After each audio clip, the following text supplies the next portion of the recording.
दाखिल खारिज यानी म्यूटेशन नया अपडेट 2026। आज हम बात करेंगे कि दाखिल खारिज की जो प्रक्रिया है उसके अंदर नियम 2026 में किस प्रकार का बदलाव हुआ है और इस बदलाव से आपको क्या लाभ होना। तो चलिए आज की इस वीडियो में हम विस्तार से बात करेंगे कि दाखिल खारिज ऑटोमेटिक अपडेट 2026 के अंदर क्या अब आपको उसी प्रक्रिया से, जैसे पहली प्रक्रिया थी, क्या उसी के आधार पर आपका दाखिल खारिज होगा। क्या 2026 में नया अपडेट आ गया है, क्या आपको उस दाखिल खारिज को अपडेट कराने के लिए कोई भी जरूरत नहीं, वो ऑटोमेटिक ही दाखिल खारिज आपके नाम पर दर्ज हो जाएगा। दोस्तों आज मैं बात कर रहा हूं इस वीडियो के अंदर दाखिल खारिज यानी जिसे इंग्लिश में मोटेशन भी कहते हैं, नया नियम और उसका अपडेट 2026। राजस्व विभाग और अदालती फैसलों ने जमीन की जो दाखिल खारिज की प्रक्रिया है उसमें क्रांतिकारी बदलाव किए हैं। अब जमीन मालिक को यानी बिचौलिए और तहसील के चक्कर काटने की से आपको मुक्ति मिल जाएगी। यहाँ पर कुछ मुख्य बदलाव आज मैं इस वीडियो के अंदर लेकर के आया हूं, तो चलिए मैं आपको बताता हूं वो कौन से मुख्य बदलाव 2026 में म्यूटेशन यानी दाखिल खारिज को लेकर के हैं। रजिस्ट्री के साथ दाखिल खारिज ऑटोमेटिक म्यूटेशन, यानी कि अब जैसे ही आप रजिस्ट्री और दाखिल खारिज दो अलग अलग प्रक्रिया नहीं रह गई है। पहले क्या होता था कि पहले रजिस्ट्री होती थी, उसके 30 दिन के बाद दाखिल खारिज होता था और दाखिल खारिज के करने के लिए आपको अलग से आवेदन करना पड़ता था। लेकिन वर्ष 2026 के अंदर ये अब प्रक्रिया पूरी बदल दी गई है, जिसे क्रांतिकारी प्रक्रिया म्यूटेशन दाखिल खारिज 2026 यानी कहा जाएगा। कैसे काम करता है ये? जैसे ही आप निबंधन कार्यालय यानी रजिस्ट्री ऑफिस में जमीन की रजिस्ट्री कराते हैं और सॉफ्टवेयर उसका जो रजिस्ट्री जहां आप कराते हैं, तो सॉफ्टवेयर ऑटोमेटिक तरीके से उसकी सूचना यानी संबंधित अचल कार्यालय यानी तहसील को भेज देता है। उधर तो आपकी रजिस्ट्री ही, तो उधर ही जैसे रजिस्ट्री अपडेट होगी तो वो सॉफ्टवेयर तहसीलदार के ऑफिस में उसे भेज देता है, हाथ के हाथ ही। और इसका फायदा यही है कि खरीदार को अब अलग से आवेदन की जरूरत बिल्कुल भी नहीं पड़ती है। 15 से 30 दिनों के भीतर यानी म्यूटेशन प्रक्रिया स्वतः पूरी हो जाती है और बाशर्ते जमीन का रिकॉर्ड साफ हो जाता है। पहले क्या था कि आपको उसके लिए आवेदन करना पड़ता था और फिर उसकी जांच वगैरह सब कुछ होती थी।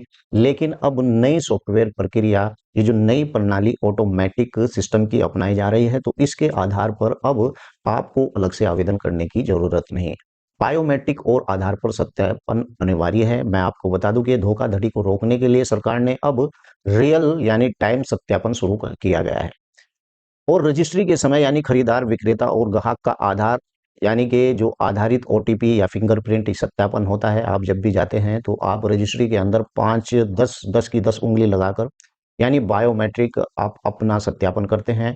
और इसमें यह सुनिश्चित करना होता है कि मृतक व्यक्ति या गलत पहचान वाले व्यक्ति की जमीन कोई और तो नहीं बेच रहा है। पहले क्या होता था भाई, अगर किसी की जमीन होती थी तो किसी को कोई उसे जिंदा करके ले जाते थे, आधार कार्ड बनाया, ये बनाया, वो बनाया और फर्जी रजिस्ट्री हो जाए। ऐसे मामले भारत के अंदर बहुत देखने को मिले हैं। लेकिन बहरहाल अब 2026 में ऐसा बिल्कुल भी संभव नहीं है, क्योंकि अब बहुत सतर्कता के साथ इस सॉफ्टवेयर को अपडेट किया गया है, जो वर्ष 2026 के अंतर्गत ये एक क्रांतिकारी सॉफ्टवेयर अपडेट होगा।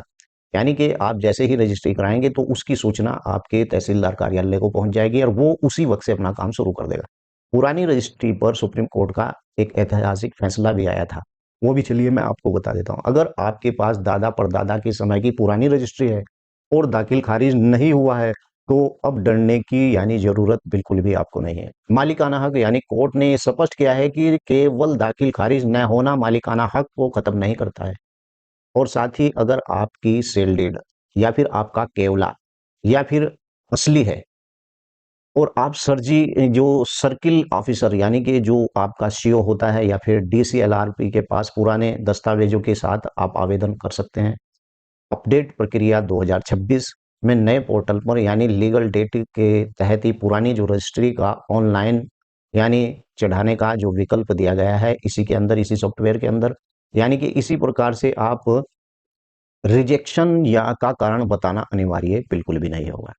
पहले लेखपाल या कर्मचारी यानी कि बिना ठोस यानी कि कारण के फाइल को रोक देते थे, लेकिन अब ऐसा बिल्कुल भी नहीं होता है। पहले जो रजिस्ट्री होती है तो उसमें लेखपाल भी 1% लेता था, लेकिन अब लेखपाल का बीच का झंझट बिल्कुल खत्म हो गया है।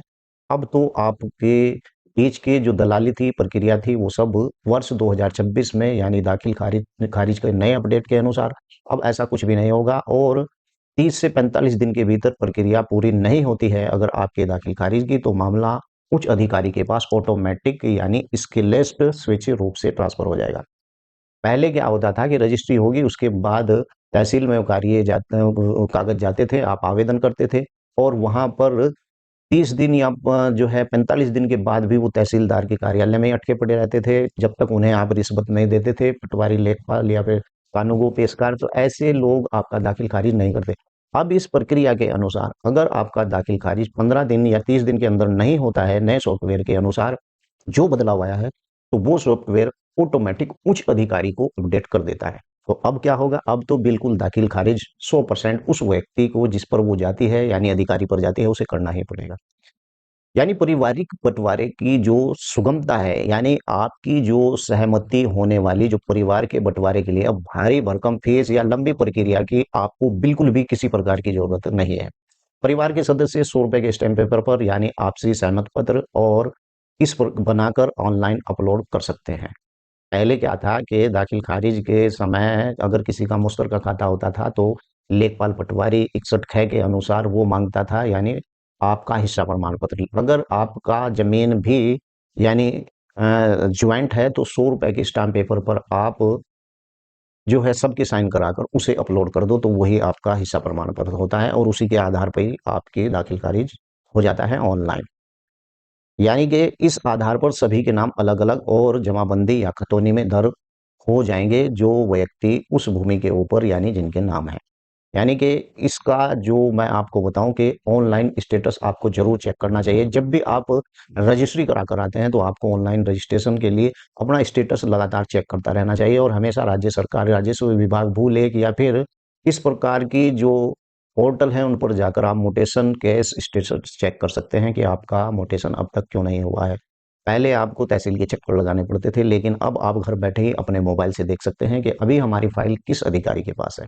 आपत्ति या ऑब्जेक्शन या दाखिल खारिज की सूचना मिलने के बाद कोई गलत आपत्ति दर्ज करता है ऑनलाइन, तो अब उसका निपटारा यानी फास्ट ट्रैक कोर्ट के माध्यम से 90 दिन में किया जाएगा, क्योंकि पहले तो भाई सालों लग जाते थे, 2-2 साल लग जाते थे अगर कोई व्यक्ति दाखिल खारिज पर ऑब्जेक्शन कर देता था।